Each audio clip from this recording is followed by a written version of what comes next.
నమస్తే మహేష్ గారు. నమస్తే ఉషా గారు. లా ఆఫ్ అట్రాక్షన్ మనం కనుక తీసుకుంటే మనీ ఎర్నింగ్ గురించి లాస్ట్ టైం మనం మాట్లాడాము.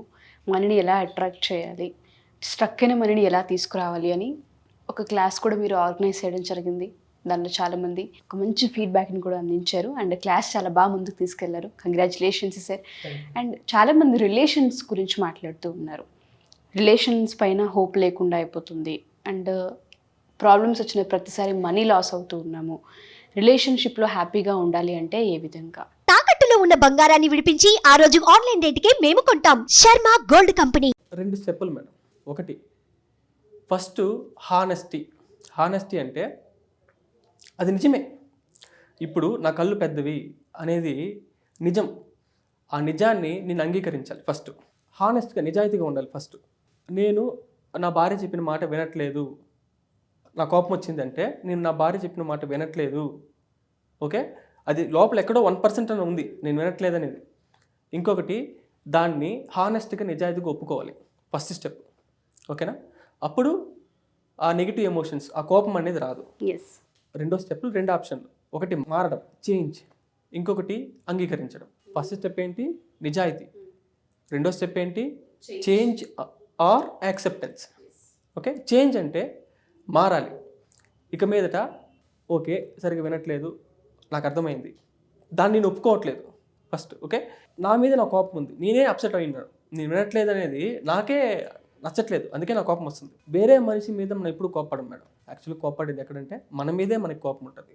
ఏదైతే మనం వద్దు వద్దు వద్దని దూరం పెడతామో అంటే అర్థం ఏంటంటే దాన్ని మనం తప్పు అని ఫీల్ అయ్యాం కాబట్టి, ఓకే, తప్పు అని నమ్మాం కాబట్టి, అందువల్ల మన కోపం వస్తుంది.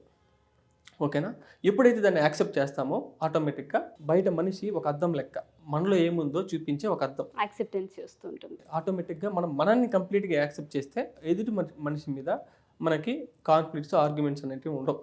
బట్ చాలా సందర్భాల్లో మీరు అన్నట్టుగానే యాక్సెప్టెన్సీ, చేంజ్ ఇవన్నీ అంత త్వరగా పాసిబుల్ అవ్వదు, తీసుకోలేం, అంగీకరించలేం. కాబట్టి మీ మెడిటేషన్ క్లాసెస్ కావచ్చు, ఒకవేళ పర్సనల్గా మీ అపాయింట్మెంట్ తీసుకున్నా కావచ్చు, ప్రాక్టీస్ త్రూ ఏ విధంగా అంటే చేంజ్ అయ్యే అవకాశం ఉంటుంది అంటారు? ఒక రిలేషన్లో కంటిన్యూస్గా ఇష్యూస్ చూస్తూ ఉన్నాము, బాధలే ఎక్కువగా ఉన్నాయి, సిచ్యుయేషన్ ప్రతిసారి చాలా పెయిన్ఫుల్గా అనిపిస్తుంది, చేంజ్ కోసం చూస్తున్నాము, లేదంటే ఎలా యాక్సెప్ట్ చేయాలో మాకు తెలియట్లేదు అనే వాళ్ళు ఉంటుంటారు. ఇవన్నీ తెలియకుండానే ఫినాన్షియల్ మీద డ్యామేజ్ అవుతూ ఉంటుంది, తెలియకుండానే ఎక్కడో దెబ్బ పడుతూ ఉంటుంది దాని మీద. సో ఓవరాల్గా ఫ్యామిలీ అంతా సఫర్ అవుతూ ఉంటుంది. వాళ్ళకి మీ సెషన్ కావచ్చు, పర్సనల్ అపాయింట్మెంట్ కావచ్చు, ఏ విధంగా హెల్ప్ అవుతుంది అంటారు మహేష్ గారు? ఒక ఎగ్జాంపుల్ చెప్తాను మేడం. వాస్తవంగా జరిగింది. క్లయింట్స్ అమెరికాలో, మన ఇండియా వాళ్ళే, తెలుగు వాళ్ళే అమెరికాలో. రీసెంట్గా ఒక 1 year బ్యాక్ మ్యారేజ్ అయింది వాళ్ళకి. సో మధ్యలో ఏం గొడవలు వచ్చాయో మనకు తెలియదు, చాలా గొడవలు. వాళ్ళు ఎంతవరకు వెళ్ళారంటే ఇంకా విడాకులు డివోర్స్ తీసుకుంటాం అనేసి డిసైడ్ అయిపోయారు. ఆ అమ్మాయి అప్లై చేసింది, పోలీసులు వచ్చారు, అంతా జరుగుతూ ఉంది మొత్తము. కానీ వాళ్ళకి తెలిసిన వాళ్ళు, నా క్లయింట్స్ ఇంతకుముందు, వాళ్ళు నన్ను సజెస్ట్ చేశారు. నేను మాట్లాడా. సో ఏంటి, నాకు స్టోరీ అంతా అవసరం లేదు, ఒక 3-4 సెషన్స్ అటెండ్ అవ్వండి, ఆటోమేటిక్గా సెట్ అయిపోద్ది అని చెప్పారు. వాళ్ళు ఇక్కడ ఉంటే వాళ్ళ పెద్దవాళ్ళంతా కూడా, అంటే గ్రాండ్ ఫాదరు, గ్రాండ్ మదర్, వీళ్ళంతా ఉంటారు కదా, వాళ్ళు ఇండియాలో ఉన్నారు. ఆ అమ్మాయి కేసు పెడితే పెద్దోళ్ళు ఎవరైనా చూడరు కదా, తీసుకుపోయి లోపల వేస్తారు కదా. పెద్దవాళ్ళు ఇప్పుడు ఇండియాలో ఉంటే తీసుకెళ్తారు, అమెరికాలో ఉంటే ఇంకా తీసుకుపోవడం ఉండదు. అందువల్ల వాళ్ళని తీసుకెళ్ళిపోయారు అక్కడికి. ఎక్కడ ఈ అమ్మాయి కేసు పెడితే ఇంక ఇబ్బంది వస్తుంది అనేసి, ఈ వయసులో వాళ్ళు పోలీస్ స్టేషన్లో ఉండడం బాగుండదు అనేసి. ఆ తర్వాత ఏం జరిగిందంటే క్లాసులు అటెండ్ అయ్యాడు. జస్ట్ 4 సెషన్స్లోనే నేనేం చెప్పాను యాజ్ ఇట్ ఈస్గా కొన్ని ఎగ్జాక్ట్గా పాటించాడు. కొన్ని రోజుల్లోనే 4 సెషన్స్ అంటే 1.5 hour. ఓకే, అయ్యింది. ఆ అమ్మాయి ఇప్పుడు ఆ కేసు అవన్నీ కూడా వద్దనుకొని ఆ అమ్మాయి ఇప్పుడు అమెరికాలో ఉంది. అంటే ఆ డివోర్స్ అనే విషయమే మర్చిపోయారు. ఇంకో విషయం ఏంటంటే, బెస్ట్ పార్ట్ ఏంటంటే, ఆ అమ్మాయికి ఈ ట్రైనింగ్ అంతా తెలియదు. ఆ అమ్మాయి మారనే లేదు ఇంతవరకు, ఆ అబ్బాయి మాత్రమే మారాడు. అది కూడా 4 or 5 సెషన్స్ అంతే. ఆటోమేటిక్గా అంత పవర్ అనేది వచ్చేసింది, నేను హ్యాండిల్ చేయగలుగుతాను, ఇది పెద్ద విషయమే కాదు. సో ఆ అబ్బాయికి లైఫ్కి సంబంధించిన రిలేషన్షిప్ స్కిల్స్ అవన్నీ కూడా కొద్దో గొప్ప ఆ 4 సెషన్స్లోనే అర్థమైపోయింది. సూపర్గా ఉంది సార్ మీ క్లాసు, ఎక్స్ట్రాడినరీగా ఉంది, అసలు లైఫ్ని కాపాడారు. అంతే వాళ్ళు ఎంత ధనవంతులు అంటే ఇప్పుడు సపోజ్ హాస్పిటల్కి వెళ్తే ఒక 1.5 crore బిల్ వేస్తే ఇలా తీసి కట్టగలరు అంత డబ్బులు ఉంది. అదేవిధంగానే ఇంకో అబ్బాయి, ఆయన కూడా అమెరికా నుంచి మెడిసిన్లో మాస్టర్ డిగ్రీ.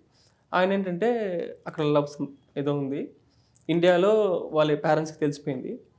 సో నువ్వు వచ్చే నీకు మ్యారేజ్ చేస్తాం, ఫోర్స్ ఇవన్నీ జరుగుతుంది. ఆ అబ్బాయికి ఏమో కన్ఫ్యూజన్, అదా ఇదా నా చదువా ఏం చేయాలి నాకు అర్థం కావట్లేదు. సో ఇదేలాగా వేరే వాళ్ళతో తెలిసి వచ్చింది, ఇది 2 months బ్యాక్. సో వాళ్ళు నన్ను కాంటాక్ట్ అయ్యారు, మాట్లాడాను ఒక 5 sessions అంతే. సో అతనికి తెలిసిపోయింది. ఇప్పుడు ప్రస్తుతానికి చాలా రిలాక్స్డ్గా చదువుకుంటాడు. సో ఇంట్లో వాళ్ళు సాటిస్ఫైడ్, ఎక్కడ రిలేషన్షిప్లో ఎక్కడ డ్యామేజ్ లేకుండా ప్రశాంతంగా హ్యాండిల్ చేసుకుంటారు. సో చాలా మంది కూడా ఎక్స్పెక్ట్ చేసేది ఇదే, ఎప్పుడు రిలేషన్షిప్ బాగుంటే మిగతా అన్నీ చాలా బాగుంటాయని మనం బిలీవ్ చేస్తూ ఉంటాం. కాబట్టి ఎవరైతే రిలేషన్షిప్లో ఇబ్బందులు పడుతూ ఉన్నామో, అది పిల్లలు కూడా ప్రాబ్లం ఫేస్ చేస్తూ ఉన్నారు, మాకు సఖ్యత లేదు, పీస్ ఆఫ్ మైండ్ లేదు, జాబ్స్ పైన ఫోకస్ చేయలేకపోతున్నాం, బిజినెస్ పైన ఫోకస్ చేయలేకపోతున్నాం అనే వాళ్ళకి మీ నెక్స్ట్ క్లాస్ ఎప్పుడు ఉండబోతుంది మహేష్ గారు, ఏ విధంగా అంటారు? సో మన క్లాస్ పేరు ఏంటి? Neuro abundance intelligence. దీంట్లో అన్నీ ఉంటుంది మేడం, లైఫ్కి సంబంధించింది ఇది లేదు అనేది ఉండదు, 1 stop సొల్యూషన్. ఓకే, మీ యొక్క సమస్యలన్నిటికీ కూడా ఇక్కడ పరిష్కారం అనేది దొరుకుతుంది. ఓకే, నా యొక్క విజన్ ఏంటంటే కొంత టైంలో ప్రపంచంలో ఎక్కడో నా తెలుగు వాళ్ళకి అందరికి కూడా ఈ న్యూరో అబండెన్స్ ఇంటెలిజెన్స్ అనేది వాళ్ళు ప్రాక్టీస్ చేయాలి. ఓకే, అంటే ఎవరు కూడా డబ్బు కోసం పరిగెత్తకూడదు, వాళ్ళ యొక్క అప్పులు అనేసి ఎంతసేపు అయినా భయపడతా ఉండకూడదు. వాళ్ళు ఏది కోరుకుంటున్నారో అది వాళ్ళ చేతికి రావాలి, అది నా యొక్క విజన్. ఓకే, విషయం ఏంటంటే నేను ఎవరిని కూడా రండి ప్లీజ్ ఫోర్స్ఫుల్గా అయితే మనం అడగట్లేదు, ఆహ్వానం మాత్రమే ఇది. ఎందుకంటే ఇది ఆల్రెడీ నా మైండ్లో జరిగిపోయింది. ఏది? నా విజన్ ఆల్రెడీ జరిగిపోయింది.